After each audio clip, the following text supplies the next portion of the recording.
Olá, meus irmãos, boa noite, graça e paz. Sou o pastor Adílio da Igreja Batista Nova Canaã. Nessa ocasião nós vamos examinar com mais carinho o texto de 2 Crônicas 7, do versículo 11 ao versículo 14.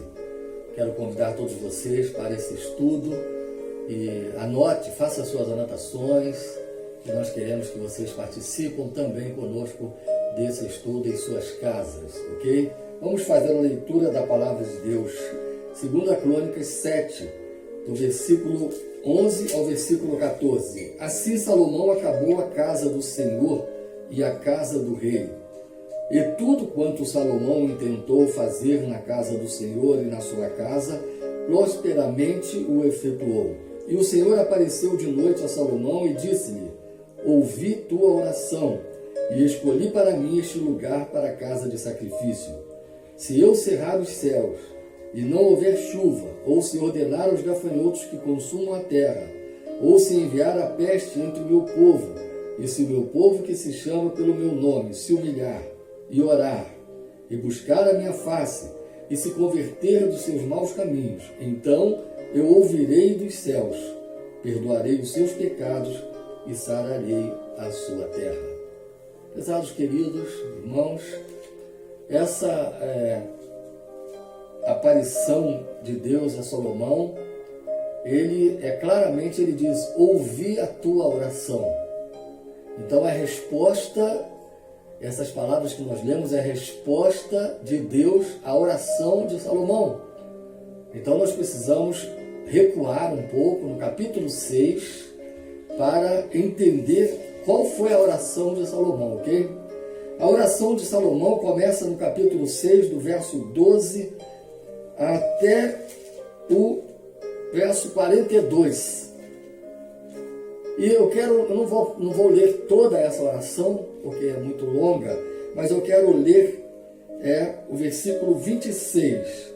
Dentro dessa oração de Salomão, ele diz assim na sua oração: quando os céus se cerrarem e não houver chuva, por terem pecado contra ti, e orarem neste lugar, e confessarem teu nome, e se converterem dos seus pecados, quando tu os afligires, então ouve tu desde os céus, e perdoa o pecado de teus servos e do teu povo de Israel, ensinando-lhes o bom caminho em que andem, e dá chuva sobre a sua terra, que deste ao teu povo em herança. Havendo fome na terra, havendo peste, havendo queimaduras dos trigos, ou ferrugem, gafanhotos ou lagarta, cercando-a algum dos seus inimigos na terra das suas portas, ou quando houver qualquer praga ou qualquer enfermidade, toda oração e toda súplica que qualquer homem fizer, ou todo o teu povo de Israel, conhecendo cada um a sua praga e a sua dor, e estendendo as suas mãos para esta casa, então ouve tu desde os céus, do assento da tua habitação, e perdoa, e dá a cada um conforme todos os seus caminhos, segundo conheces o seu coração, pois só tu conheces o coração dos filhos dos homens. Então esse texto de 2 Crônicas 7, de 11 a 14, é a resposta da oração que Salomão faz a Deus, quando inaugura o templo. Salomão constrói o templo, inaugura o templo, e ele então pede a Deus que daquele lugar, do templo, quando o povo de Israel fizesse as orações, que Deus respondesse às orações. Esse texto então de 2 Crônicas 7, 14, está dizendo o seguinte: se Deus cerrasse a chuva, se Deus fechasse os céus, não houvesse chuva, imagine quando nós passamos um período sem chuva, nós ficamos agoniados e falando: olha, precisamos de chuva. A agricultura sofre sem a chuva, os preços dos alimentos, das verduras, das hortaliças sobem com a falta de chuva. Então é uma situação difícil de sobrevivermos, o encarecimento dos produtos devido à falta de chuva. Nós precisamos de chuva, a chuva é uma bênção em nossa vida. Eu fico muito triste quando nós estamos no período da chuva e as pessoas falam, esse tempo, e reclamando do tempo. Nós não podemos reclamar nem da chuva, nem do sol. Nós só devemos agradecer a Deus. Agradecer a Deus aquilo que Ele nos concede, porque Ele é o nosso Pai. Ele é o nosso Pai. A segunda situação é quando Deus enviasse os gafanhotos que consumisse a agricultura em outra situação adversa. Se Deus enviar os gafanhotos, eles têm uma nuvem de gafanhotos, eles destroem uma fazenda em poucos minutos. Eles têm o poder de danificar a agricultura de uma fazenda em poucos minutos. É uma situação também de uma peste, de um lamento, porque é uma situação muito difícil de nós sobrevivermos sem, mais uma vez, sem agricultura, agora não causada pela falta de chuvas, mas pela presença dos gafanhotos. Agora, a outra situação é quando enviar peste entre o meu povo. Peste, o que seria a peste? Enfermidades, vírus, virose, bactérias, peste entre o povo. Tal situação que nós fazemos um paralelo para a situação que nós estamos atravessando nos dias de hoje. Eu tenho falado que Deus quer chamar a atenção do seu povo, da sua igreja. Eu falo do Brasil, mas no mundo Deus está chamando a atenção. É uma das chamadas de Deus, a atenção para que se voltem para Ele. Eu creio que Deus está dando um sacode na igreja no Brasil, para que a gente se volte para Ele, para que a gente se volte para Ele. E Deus dá a situação, dá a condição, Deus dá a resposta. Se eu enviar, mas se o meu povo se humilhar, se o meu povo se humilhar e orar e buscar a minha face e se converter dos seus maus caminhos, então eu ouvirei dos céus, perdoarei os seus pecados e sararei a sua terra. Deus, Ele permite que o caos aconteça, mas Ele dá a resposta, a solução para o caos. Olha só, é uma série de sequências. Primeiro, se humilhar. O que é humilhar diante de Deus? Eu diria que seria reconhecer a nossa fragilidade diante de uma situação adversa, onde nós tememos pelas nossas vidas, onde nós tememos pela situação do nosso país, do nosso querido Brasil. Nós estamos temerosos, nós estamos dentro de casas, nós estamos nas nossas casas, mas temerosos. Já começa a faltar as coisas, faltar alimento. Nós ficamos preocupados com aquelas famílias que têm menos uma situação mais difícil de sobrevivência. Oh, meu Deus, é uma situação difícil, mas Deus dá a solução. Se o meu povo se humilhar, nós precisamos nos humilhar, reconhecer que temos um Deus poderoso, um Deus grande, um Deus que agiu na vida dos nossos antepassados, dos nossos pais, na fé, agiu na vida de Abraão, na vida de Moisés, na vida de José, na vida dos profetas. Ele alimentou o profeta Elias na escassez. Nós não podemos temer, nós não podemos nos acovardar.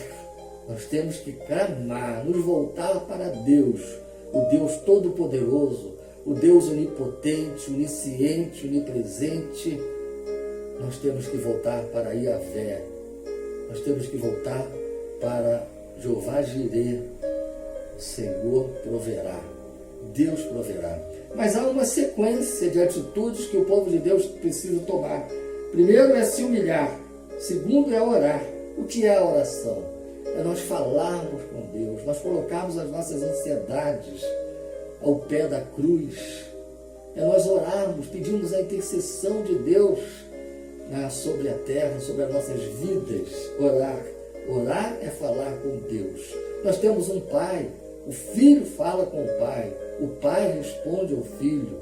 Nós precisamos dessa interação entre Filho, Pai e Filho. Deus está pronto a ouvir a nossa oração. Mas a outra é buscar a minha face. Não é simplesmente orar. Se eu perguntar a você, quantas vezes você ora? Você fala, eu oro 3 vezes, no café da manhã, no almoço e na janta. Eu oro 3 vezes. Mas não é essa oração rápida, não é essa oração relâmpago que você faz às refeições. É uma oração mais profunda com Deus. Nós precisamos mergulhar no oceano de Deus. E lá nós encontraremos as maravilhas que Deus quer revelar a cada um de nós. Nós não podemos viver uma vida superficial. Nós precisamos viver uma vida de um relacionamento íntimo com Deus. É isso que Deus deseja conosco. É isso que Deus deseja estabelecer conosco. Então, é buscar a minha face, é mergulhar no oceano. Não é simplesmente falar com Deus, agradecer pelo pão, pelo alimento, mas é uma oração de profundidade com Deus. Nós vamos buscar a face, Deus vai se revelar a nós.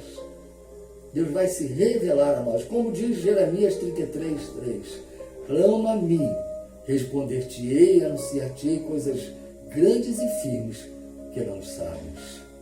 Numa oração superficial, nós não vamos receber de Deus essas revelações. Meus queridos, a vida é passageira. A vida é passageira, nós estamos de passagem aqui. Nós precisamos dar importância a esses momentos devocionais, esses momentos particulares da nossa vida com Deus. Nós não podemos ser simplesmente como Marta, uma vida superficial. Nós temos que viver como Maria aos pés de Jesus, dando importância às coisas que são importantes. Nós temos tempo para tudo, menos para separar um momento a sós com Deus. Meus queridos, eu creio que Deus está chamando a atenção do nosso Brasil, da igreja brasileira. Está chamando a atenção dos irmãos da Assembleia de Deus, dos irmãos da igreja metodista, está chamando a atenção dos irmãos da igreja quadrangular, da igreja presbiteriana, das igrejas que estão buscando a Deus, mas de uma forma muito secular. Nós precisamos mergulhar no oceano de Deus. Mas a outra ação que Deus pede é que se converta dos seus maus caminhos. Aparentemente está tudo bem comigo, mas quando eu mergulho no oceano de Deus, Deus vai revelando hábitos que eu preciso abandonar, esses hábitos. Deus vai revelando pecados em oculto da minha vida que eu preciso confessar a Jesus e pedir o perdão de Deus. Deus vai nos purificando, limpando-nos. Em Mateus, no Sermão do Monte, a palavra de Deus diz assim, bem-aventurados os limpos de coração, porque eles verão a Deus. Deus quer realmente nos limpar. E quando nós mergulhamos no oceano de Deus, nós seguimos essas ações aqui descritas no versículo 14. Nós vamos então sendo limpos, purificados através da oração e da comunhão com Deus. Então ele diz, então se converter os seus maus caminhos, então eu virei dos céus, perdoarei os seus pecados e sararei a sua terra. Meus queridos, meus irmãos, esse vírus que tem assolado a humanidade, aparentemente é um mal para nós. Nós verificamos, nós encontramos um mal para nós, mas, na verdade, esse mal, Deus quer transformar num bem para o crescimento da sua igreja aqui no Brasil e no mundo. As coisas que aparentemente são maus, Deus as transforma em bênçãos para a nossa vida. Você tem estado em casa, você tem estado com a sua família, você tem tempo todo para dedicar a Deus um momento para a oração, um momento para a leitura da palavra de Deus. Deus quer isso. Deus quer que nos acheguemos a Ele. Deus quer que nós valorizemos a nossa vida. Deus quer que nós reconheçamos a nossa insignificância, a nossa vulnerabilidade, a nossa dependência de Deus. E Ele quer relacionamento com os seus filhos. Eu creio que esses versículos, eles trazem para nós uma exortação muito forte. A palavra de Deus nos exorta que Deus deseja conosco um relacionamento maior. Em Hebreus capítulo 12, versículo 6, diz assim, porque o Senhor corrige o que ama e açoita a qualquer que recebe por filho. Nós somos filhos, nós temos que ter as características do Pai. E Deus revela na sua palavra e na oração o seu caráter de santidade, de bondade, de amor para com os seus filhos. Se nós o buscarmos, nós vamos entender e compreender os propósitos de Deus na nossa vida. Eu lembro também o versículo que está escrito em Isaías: buscai ao Senhor enquanto se pode achar. Enquanto se pode achar, vamos buscar ao Senhor. Eu entendo que esse enquanto se pode achar é o período da nossa existência. Nós hoje temos oportunidade de buscar ao Senhor em oração, em comunhão, buscar ao Senhor na leitura da palavra de Deus. Não vamos negligenciar essas ações, essas atitudes para com o nosso Deus. Nós queremos agora orar pela igreja, orar pelo Brasil, fazer um clamor pelo nosso Brasil, pela situação difícil que nossos governantes têm passado. Vamos clamar a Deus pelo nosso país. Nós somos a igreja do Senhor, tem uma parcela de responsabilidade pela situação que estamos atravessando. Não vamos carregar esse peso, vamos clamar a Deus, porque eu entendo que isso faz parte de um start, de um grande avivamento que vai acontecer no nosso Brasil, na igreja brasileira. Eu creio que Deus vai fazer uma grande obra no nosso Brasil. Eu creio que o Brasil é e será sempre um celeiro de missionários para as outras nações. Eu creio na grande obra que Deus vai fazer na igreja brasileira. Eu quero então chamar você para estar acompanhando esta oração nesta hora. Pai de amor, te agradecemos pela tua palavra, Senhor. Ela penetra até a divisão da nossa alma, Senhor. Ela nos exorta, Senhor, a buscarmos a Ti, a termos um relacionamento maior contigo. Senhor, tem misericórdia de nós, Senhor. Tem misericórdia do Teu povo, da Tua igreja brasileira, Senhor. Ó, meu Deus, desperta a Tua igreja, aviva a Tua igreja no Brasil, Senhor. Aviva a Tua igreja, a Igreja Batista Nova Canaã, Senhor. Ó, meu Deus, aviva, Senhor Deus, a Tua igreja no Brasil, Senhor. Nós queremos clamar pelo nosso Brasil, querido, pela vida do nosso presidente Jair Messias Bolsonaro, pelos ministros, Senhor. Ó Deus, pela situação econômica do nosso país, Senhor, pela educação, pela segurança. Ó Deus, nós queremos pela saúde do nosso povo, Senhor. Nós cremos que o Brasil é do Senhor Jesus Cristo, porque a Tua palavra diz: bem-aventurada é a nação cujo Deus é o Senhor. Nós clamamos pelo nosso Brasil, pela nossa pátria, Senhor. Ó Deus, nós te pedimos que a Tua bênção seja sobre a nossa nação, Senhor. Que o Senhor repreenda toda a corrupção, toda a imoralidade, toda a sujeira, toda a imundícia que paira sobre o nosso Brasil. Senhor, liberta o nosso Brasil, Senhor Deus, da escravidão espiritual. Liberta, Senhor Deus. Nós te pedimos pela nossa pátria, pelo nosso Brasil querido e pelos nossos governantes. A Tua bênção seja sobre o nosso povo, sobre o Teu povo, sobre a igreja brasileira, em nome de Jesus. Amém e amém. Deus nos abençoe, queridos.